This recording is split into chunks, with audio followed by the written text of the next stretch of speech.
তারাপীঠ। যদিও পথ অত্যন্ত দুর্গম, তবু তারাপীঠে যেতেই হলো। বীরভূমের উত্তর পূর্ব সীমান্ত পাইকড়, নলহাটি, ভদ্রপুর, আকালিপুর, বারাগ্রাম ইত্যাদি অঞ্চলের ভিতর দিয়ে বৌদ্ধ ও হিন্দুতন্ত্রের স্রোত ক্রমেই যেন তারাপীঠের দিকে প্রবাহিত হয়েছে। আজও পথ যেরকম দুর্গম, তাতে মনে হয় বামাখ্যাপার যুগে এ পথ না জানি কী ছিল। আর তারও আগে সেই জনশ্রুতির বশিষ্ঠের যুগে এ পথ অতিকায় দানব ছাড়া মানবের গম্য ছিল বলে মনে হয় না।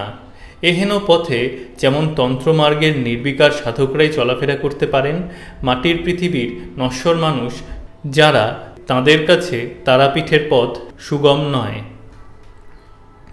অবশেষে তারাপীঠে পৌঁছলাম। দূর থেকে তারাদেবীর মন্দিরের শিখরটি দেখা যায়। আধুনিককালে তৈরি চারচালা বাংলা মন্দির, অনেক ভাঙা গড়ার পর তৈরি হয়েছে। পাশেই দ্বারকা নদীর কোলে শ্মশান। আজও অসংখ্য শব মাটির তলায় পুঁতে রাখা হয়, দাহ করা হয় না। শৃগাল শকুনির লীলাক্ষেত্র এবং তান্ত্রিক সাধকের। পীঠের সীমানার মধ্যে চারিদিকে ছড়ানো পর্ণকুটির আর কিছু আশ্রম। কোনো তান্ত্রিক সাধক এখন আর তারাপীঠে নেই, পাণ্ডারা বলেন। প্রসিদ্ধ সাধক বামাখ্যাপার ভক্ত অনেকে আছেন। যাযাবর সাধুদের কয়েকটি সাময়িক আস্তানা নীরের মতন গড়ে ওঠে, আবার হয়তো ভেঙে যায়। পথের ধারে জঙ্গলের মধ্যে যাবার পথে তারাপীঠের কোলে এই রকম কয়েকটি সাধুর আশ্রম দেখলাম। যা দেখলাম বর্ণনা করা যায় না। অবর্ণনীয় বিভৎসতা। আগাগোড়া নরমুণ্ড ও কঙ্কাল দিয়ে তৈরি কুটিরে সাধুরা বাস করেন। সে এক ভয়াবহ দৃশ্য। মাটির দেয়ালে অসংখ্য নরমুণ্ড গাঁথা, দরজায় নরমুণ্ড, সামনের প্রাঙ্গণে বৃত্তাকারে আলপনার মতন মুণ্ড বসানো। ঢুকেই থমকে দাঁড়াতে হয় এবং দ্বীপ্রহরের খররৌদ্রে কয়েকজন সঙ্গীসহ না দেখলে আঁতকে ওঠার সম্ভাবনা। সায়াহ্নের বা অন্ধকার মধ্যরাত্রের কথা কল্পনা না করাই ভালো। 2-3 জন সাধুকে দেখলাম। ডাক দিতে একোণ সেকোণ থেকে বেরিয়ে এলেন, কিন্তু নির্বাক, একটি কথাও বললেন না। কেবল মুখের দিকে রক্তচক্ষু বিস্ফারিত করে একদৃষ্টে চেয়ে রইলেন। চক্ষু দেখে এবং চলার লায়মান ভঙ্গি দেখে বোঝা যায় পঞ্চ মকারের একটিতে আচ্ছন্ন হয়ে আছেন। এরা কেউ তারাপীঠের উত্তর সাধক তো ননই, তান্ত্রিক সাধকও নন। একথা পাণ্ডারা জোর দিয়ে বললেন এবং বোঝাতে চাইলেন যে তারাপীঠে এসে কপাল কঙ্কাল নিয়ে কারণ পানাদি করলেই তান্ত্রিক সাধক হওয়া যায়, এরকম ভ্রান্ত ধারণা নিয়ে অনেকে এখানে আসেন এবং নিন্দনীয় আচরণ করেন। শেষ জীবনে বামাখ্যাপার সঙ্গী হয়ে সেবা শুশ্রূষা করেছেন এরকম 2-1 জন এখনও যারা তারাপীঠে আছেন, তারাও তাই বললেন। বামাখ্যাপা সম্বন্ধে অনেক কাহিনী, অনেক কিংবদন্তি প্রচলিত আছে। শুধু তারাপীঠে বা বীরভূমে নয়, বাংলার সর্বত্র সাধক বামাখ্যাপার নাম সর্বজন পরিচিত। যতীন্দ্রনাথ চট্টোপাধ্যায়, হরিচরণ গঙ্গোপাধ্যায় প্রভৃতি অনেকে তাঁর জীবনের বিচিত্র কাহিনী লিখেছেন। তারাপীঠের কাছে আটলা গ্রামে বামাচরণ জন্মেছিলেন। তারপর কিভাবে তিনি তারাপীঠে এসে তারার উপাসনায় আত্মহারা হয়ে গেলেন, সে কাহিনীর পুনরাবৃত্তির প্রয়োজন নেই, অনেকেই তা জানেন। তন্ত্র সাধনায় ও তন্ত্র সাহিত্যে বাঙালি সাধকদের একটা বিশেষ দান আছে। তান্ত্রিক নিবন্ধের মধ্যে ব্রহ্মানন্দ গিরির তারা রহস্য ও শাক্তানন্দ তরঙ্গিনী, পূর্বানন্দ গিরির শ্রী তত্ত্বচিন্তামণি, শাক্তক্রম ও শ্যামা রহস্য, গৌরী ও শঙ্করাচার্যের তারা রহস্য বৃত্তিকা, জগদানন্দ মিশ্রের কৌলার্চন দীপিকা, সর্বানন্দের সর্বোল্লাসতন্ত্র, শ্রীকৃষ্ণ বিদ্যাবাগীশের তন্ত্ররত্ন, কৃষ্ণানন্দ আগমবাগীশের তন্ত্রসার, কৃষ্ণানন্দের বৃদ্ধ প্রপৌত্র রামতোষণ বিদ্যালঙ্কার ও প্রাণকৃষ্ণ বিশ্বাসের প্রাণতোষণী তন্ত্র ইত্যাদি পণ্ডিত মহলে প্রামাণ্য গ্রন্থ বলে গৃহীত। মঙ্গল কাব্যের রচয়িতা মুকুন্দরাম, বিজয়গুপ্ত, ভারতচন্দ্র প্রমুখ বাঙালি কবিও তান্ত্রিক দেবদেবী ও পীঠস্থানের মাহাত্ম্য বর্ণনা করেছেন তাঁদের কাব্যে। হালি শহরের সাধক রামপ্রসাদ, বর্ধমানের সাধক কমলাকান্ত প্রভৃতি সাধক কবিদের গান আজও বাংলার সবচেয়ে জনপ্রিয় গান। অনেক প্রসিদ্ধ তান্ত্রিক সাধকও জন্মেছেন বাংলাদেশে। তাঁদের মধ্যে রাঢ় দেশের ব্রহ্মানন্দ, ময়মনসিংহের পূর্ণানন্দ গিরি, ত্রিপুরার মেহার কালীবাড়ির সর্বানন্দ ঠাকুর, ঢাকার মিতরার রাঘবানন্দ, দক্ষিণেশ্বরের রামকৃষ্ণ পরমহংস ও তাঁর গুরু সাধিকা ভৈরবী যোগেশ্বরী, নাটোরের মহারাজা রামকৃষ্ণ, ঢাকা রমনার ব্রহ্মাণ্ডগিরি, বীরভূম তারাপীঠের বামাখ্যাপা প্রমুখ সাধকদের নাম সর্বজন বিদিত। বাংলার তান্ত্রিক সাধনার এই ঐতিহাসিক ধারার শেষ বিকাশ যে কয়েক স্থানে হয়েছিল তার মধ্যে তারাপীঠ অন্যতম। ঊনবিংশ ও বিংশ শতাব্দীতে বাংলার তান্ত্রিক সাধকদের শেষ উত্তরাধিকারী ছিলেন বোধহয় বামাখ্যাপা। এইবার তারাপীঠের ইতিহাসের কথা বলি। তারাদেবীর উপাসনার ইতিহাসের সঙ্গে নিশ্চয় তারাপীঠের ইতিহাসও জড়িত। তারার নামেই তারাপীঠ। তারাপীঠের অনতিদূরে তারাপুর গ্রামও তারা নাম জড়িত। তারা যে কেবল বামাখ্যাপারই মুখের বুলি ছিল তা নয়। বাংলাদেশে এমন কেউ আছেন কিনা জানি না যিনি একবারও ঘটনাচক্রে অবলীলাক্রমে তারা নাম উচ্চারণ করেননি। তারা নামের লোকপ্রিয়তা বোধ হয় সমস্ত দেবদেবীকে ছাড়িয়ে যায়, এমনকি দুর্গা কালী পর্যন্ত। তাছাড়া দুর্গা কালী চণ্ডী চামুণ্ডা সবই তারা ছাড়া কি? যে গ্রামে তারাপীঠ তার নামই তো চণ্ডীপুর। রামপ্রসাদ, কমলাকান্ত, বামদেব প্রভৃতি সাধক কবির কণ্ঠে তারা নাম যেমনভাবে উচ্চারিত হয়ে উঠেছে এমন আর কোনো নাম হয়নি। উচ্চারণের সাবলীলতার দিক থেকে অন্য নামের কোথায় বাধা আছে যেন। মা ও তার সঙ্গে তারা বাংলার শ্যামাসঙ্গীতের ছত্রে ছত্রে লোককণ্ঠে ধ্বনিত হয়ে উঠেছে অত্যন্ত সহজে। সেই তারার নামে তারাপীঠ, তারাপুর। তারা সাধনায় সাধকরা এখানে সিদ্ধিলাভ করেছেন বলে অনেকে তারাপীঠকে সিদ্ধপীঠ বলেন। প্রাচীন তন্ত্রগ্রন্থে মহাপীঠ এমনকি উপপীঠ বলেও তারাপীঠের নাম পাওয়া যায় না।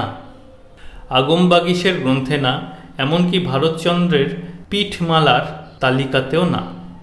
শিবচরিত গ্রন্থে তারাপীঠকে মহাপীঠ বলে উল্লেখ করা হয়েছে এবং বলা হয়েছে যে সতীর নেত্রাংশ তারা এখানে পড়েছিল বলে নাম তারাপীঠ। তারাপীঠের দেবী তারিণী এবং ভৈরব উন্মত্ত এক। কিন্তু শিবচরিত প্রাচীন গ্রন্থ নয়, সুতরাং শিবচরিতের সাক্ষী থেকে তারাপীঠের ইতিহাস জানার উপায় নেই। একমাত্র ভরসা হলেন তারা। কিন্তু তার আগে তারাপীঠের উৎপত্তি সম্পর্কে একটি কিংবদন্তির কথা বলি। ব্রহ্মার মানসপুত্র বশিষ্ঠ তারামন্ত্রে দীক্ষা নিয়ে কামাখ্যা প্রভৃতি বহু স্থানে কঠোর তপস্যা করেও সিদ্ধিলাভ করতে পারেননি। ব্যর্থ হয়ে অবশেষে তিনি বুদ্ধের কাছে উপদেশ প্রার্থনা করেন। বুদ্ধ তাঁকে এই স্থানে ব্র্যাকেটে তারাপীঠে ব্র্যাকেট ক্লোজড উগ্র তারার সাধনা করতে বলেন। বুদ্ধের আদেশে বশিষ্ঠ উগ্র তারার সাধনা আরম্ভ করেন এবং সাধনায় সিদ্ধিলাভ করেন। তারাপীঠের সকলের বিশ্বাস বশিষ্ঠ এইখানেই তারা সাধনায় সিদ্ধিলাভ করেছিলেন।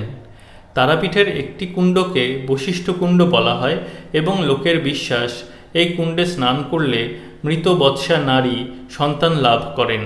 বশিষ্ঠের সাধনার স্থানও নির্দিষ্ট আছে তারাপীঠে। তারাপীঠের এই বুদ্ধ বশিষ্ঠ কাহিনীটি তন্ত্রগ্রন্থ থেকে গৃহীত হয়েছে। রুদ্র জামলের মতন বিখ্যাত তন্ত্রগ্রন্থেও এই কাহিনীটি স্থান পেয়েছে দেখা যায়। ব্রহ্মার আদেশে বশিষ্ঠ চীন দেশে বা মহাচীনে গিয়েছিলেন তারা সাধনার আচার শিক্ষা করতে, কারণ তন্ত্রমতে চীনাচারই হল তারা উপাসনার শ্রেষ্ঠ আচার।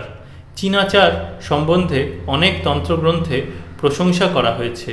নীলতন্ত্র, তারা রহস্য বৃত্তিকা, রুদ্র জামল, শিব শক্তি সঙ্গমতন্ত্র প্রভৃতি গ্রন্থে চীনাচার ক্রমকে তারা সাধনার শ্রেষ্ঠ ক্রম বা পদ্ধতি বলা হয়েছে। বশিষ্ঠ সেই জন্যই চীন দেশে গিয়েছিলেন। তত গত্যা মহাচীন দেশে জ্ঞানময়ী মুনি দদর্শ হিমবত পার্শ্বে সাধকেশ্বর সেবিতে। বশিষ্ঠের এই চীন দেশে ও কামাখ্যায় গিয়ে তারা সাধনার ব্যর্থ হওয়ার কাহিনী তারাপীঠে প্রচলিত আছে। মূল কাহিনীটি বশিষ্ঠের তন্ত্র সাধন, বিশেষ করে তারার সাধন পদ্ধতি শিক্ষার কাহিনী। তন্ত্রমতে দেখা যায় তারার সাধন পদ্ধতির মধ্যে চীনাচারই শ্রেষ্ঠ এবং বশিষ্ঠ সেই চীনাচার শিক্ষা করতেই চীন দেশে গিয়েছিলেন। কাহিনীর অন্তরালে একটি বিরাট ঐতিহাসিক সত্য আত্মগোপন করে আছে। তারার সঙ্গে চীন দেশ প্রত্যক্ষভাবে জড়িত। তারা সাধনার উৎপত্তি হয়েছিল চীন দেশে, পরিষ্কার বোঝা যায়। চীন দেশ কোথায়? বর্তমান চীন দেশ, না মঙ্গল জাতীয় লোকের অন্য কোনো দেশ, যেমন নেপাল, ভুটান, তিব্বত? তারাতন্ত্রে হিমবৎ পার্শ্বে বলে চীন দেশের ইঙ্গিত করা হয়েছে, অর্থাৎ নেপাল, ভুটান, তিব্বত অঞ্চল। এই অঞ্চলেই তারা সাধনার উৎপত্তি হয়েছে মনে হয়। ডক্টর হীরানন্দ শাস্ত্রী তাঁর তারা সাধনার উৎপত্তি শীর্ষক একটি মূল্যবান নিবন্ধে বলেছেন, regarding the place of origin of তারা or Tara worship, I am of opinion that we should rather look towards the Indo-Tibetan borderland or Indian Tibet than any other region. Bracket Archaeological Survey Memoir number 20, The Origin and Cult of Tara, page 15, bracket closed. Shri Binoytosh Bhattacharya ও শ্রী প্রবোধচন্দ্র বাগচিও এই মত সমর্থন করেন। Doctor Bagchi সম্মোহতন্ত্রের পুঁথি থেকে নীলগ্র তারা বা নীল সরস্বতীর উৎপত্তির কাহিনী উদ্ধৃত করে বলেছেন যে, চোল নাম মহাহ্রদ ইত্যাদি উক্তির চোল কথার সঙ্গে হ্রদ অর্থাৎ মঙ্গোলিয়ান কোল কুল কথার সম্পর্ক দেখে মনে হয় কোনো মঙ্গল অঞ্চল থেকেই তারাদেবীর উৎপত্তি হয়েছে। 1 footnote 1 PC Bagchi studies in the Tantras PTI P44। আবার টেক্সটে ফিরে আসছি। এইবার দেখা যাক মূলত তারা কাদের উপাস্য দেবী ছিলেন, হিন্দুদের না বৌদ্ধদের? বৌদ্ধ সাধনমালায় মহাচীন তারার দুটি সাধন আছে। একটি ধ্যানে এই রূপকল্পনা করা হয়েছে, প্রত্যালীঢ় পদাম ঘোরাম মুন্ডমালা প্রলম্বিতাম খর্বলম্বোদরাম ভীমাম নীলনীরজ রাজিতম ত্রম্বকৈক মুখাম দিব্যাম ঘোরাট্টহাসভাসুরাম সুপ্রহৃষ্টাম স্বরারূঢ়াম নাগষ্টকবিভূষিতাম ইত্যাদি। সাধনমালায় মহাচীন তারার এই ধ্যানের সঙ্গে তন্ত্রসার গ্রন্থের তারার ধ্যান মিলিয়ে দেখা যেতে পারে। তন্ত্রসারের ধ্যান এই, প্রত্যলীঢ় পদাম ঘোরাম মুন্ডমালা বিভূষিতাম খর্বাম লম্বোদরীম ভীমাম ব্যাঘ্রচর্মাবৃতাম কটৌ নবযৌবন সম্পন্নাম পঞ্চমুদ্রা বিভূষিতাম চতুর্ভুজাম লোলজিভাম মহাভীমাম বরপ্রদাম ইত্যাদি। দুটি ধ্যানের আশ্চর্য মিল আছে। সাধনমালার ধ্যানের ভাষাগত ভুলভ্রান্তি তন্ত্রসারের ধ্যানে সংশোধন করে নতুন 2-4টি লাইন যোগ করা হয়েছে মাত্র। এছাড়া বৌদ্ধ মহাচীন তারা ও হিন্দু তারার ধ্যানের মধ্যে বিশেষ কোনো পার্থক্য নেই। শ্রী বিনয়তোষ ভট্টাচার্য তাই বলেছেন যে, বৌদ্ধ তান্ত্রিকদের মহাচীন তারা ও উগ্রতারাই হিন্দু তান্ত্রিকদের তারায় পরিণত হয়েছেন। This Ugra Tara or Mahachina Tara of the Buddhists has been incorporated by the Hindus in their pantheon under the name of Tara, and the latter count her among the 10 Mahavidya goddesses. Bracket The Indian Buddhist Iconography, Chapter 6, page 76 to 78, bracket closed. সাধনমালার ভূমিকাতেও ব্র্যাকেটে দ্বিতীয় খণ্ড পৃষ্ঠা 135 থেকে 138, bracket closed, doctor Bhattacharya তন্ত্রসারের তারাধ্যানের বিস্তৃত আলোচনা করে বলেছেন যে পিঙ্গগ্রৈক জটাং ও অক্ষোভ্য দেবী মূর্ধন্য প্রভৃতি বর্ণনা থেকে এক জটা ও অক্ষোভ্য সম্বন্ধে যে হদিশ পাওয়া যায় তা অত্যন্ত গুরুত্বপূর্ণ। তারা এক জটা এবং তার মাথায় অক্ষোভ্য মূর্তি। হিন্দু দেবদেবীর মধ্যে অক্ষোভ্য বা এক জটার কোনো অস্তিত্ব নেই। বৌদ্ধদের একজটা নামে এক দেবী আছেন, তিনি উগ্রতারা, মহাচিনতারা ইত্যাদি নামেও খ্যাত। ডক্টর বাগচি বলেছেন যে অক্ষোভ্য দেবী মূর্ধন্য কথা থেকে তারার বৌদ্ধ উৎপত্তি সম্বন্ধে কোনো সন্দেহ থাকে না। তাহলে তারা সাধনা সম্বন্ধে এইটুকু জানা গেল যে তারা বৌদ্ধ তান্ত্রিক দেবী ও বৌদ্ধ তন্ত্র থেকে তারা হিন্দু তন্ত্রের আরাধ্যা দেবী হয়েছেন। এই তারা সাধনার উৎপত্তি হয়েছে ভোট দেশে, তিব্বত নেপাল অঞ্চলে। বাঙালির সংস্কৃতিতে এটি একটি বিশিষ্ট মঙ্গলয়েড ট্রেট বা মঙ্গল উপাদান। এখন প্রশ্ন হলো, কোন সময় তারা সাধনার উৎপত্তি হয়েছে এবং তারাপীঠেই বা কখন হয়েছে? আর্য নাগার্জুন পাদৈর ভোটে সু উদ্ধৃতম। আর্য নাগার্জুন ভোটদেশ থেকে এই তারা সাধনার পুনরুদ্ধার করেছিলেন। নাগার্জুনের কাল আনুমানিক সপ্তম শতাব্দী।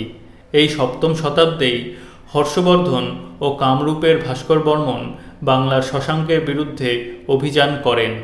এই বিশৃঙ্খলার সুযোগ নিয়ে এই সময় তিব্বতের রাজা স্রংসন গ্যাম্পো ভারতে ব্র্যাকেটে বিহার পর্যন্ত ব্র্যাকেট ক্লোজড অভিযান করেন এবং আসাম ও নেপাল দখল করেন। তিব্বত ও আসামের সঙ্গে এই সপ্তম শতাব্দীই বাংলার ব্র্যাকেটে গৌড় রাঢ়ের ব্র্যাকেট ক্লোজড সাংস্কৃতিক সংঘাত হয় এবং সেই সংঘাতের ফলেই তান্ত্রিক আচার অনুষ্ঠান নবজীবন লাভ করে। এই সময়েই বৌদ্ধতন্ত্রের গোড়াপত্তন হয় বলে মনে হয়, বিশেষ করে তারা সাধনার। তারপর অরাজকতার শেষে পাল যুগের শৃঙ্খলা ও সমৃদ্ধির মধ্যে পূর্ণ বিকাশ হয় বৌদ্ধতন্ত্রের এবং মনে হয় তারা সাধনারও। যে অঞ্চলে বৌদ্ধতন্ত্রের বিকাশ হয় তার মধ্যে বীরভূমের এই অঞ্চল অন্যতম। উত্তর পূর্ব অঞ্চল, চণ্ডীপুর, তারাপুর ও তারাপীঠ এই অঞ্চলের সীমানার মধ্যেই অবস্থিত। তারা সাধনার অন্যতম কেন্দ্র এই অঞ্চল হয়তো সপ্তম অষ্টম খ্রিস্টাব্দ থেকেই ছিল। পরে হিন্দুতন্ত্রের তারা সাধনার যুগে সিদ্ধ নাগার্জুনের ভোটদেশ থেকে তারা সাধনা পুনরুদ্ধারের কাহিনী বর্জন করে বশিষ্ঠের কাহিনী যোগ করা হয়েছে। মূল কাহিনীর কাঠামো ঠিক আছে, কেবল নাগার্জুনই বোধহয় বশিষ্ঠ হয়েছেন। ঐতিহাসিক কাহিনী রূপান্তরিত হয়ে ইতিহাসে এইভাবেই কিংবদন্তির উৎপত্তি হয়।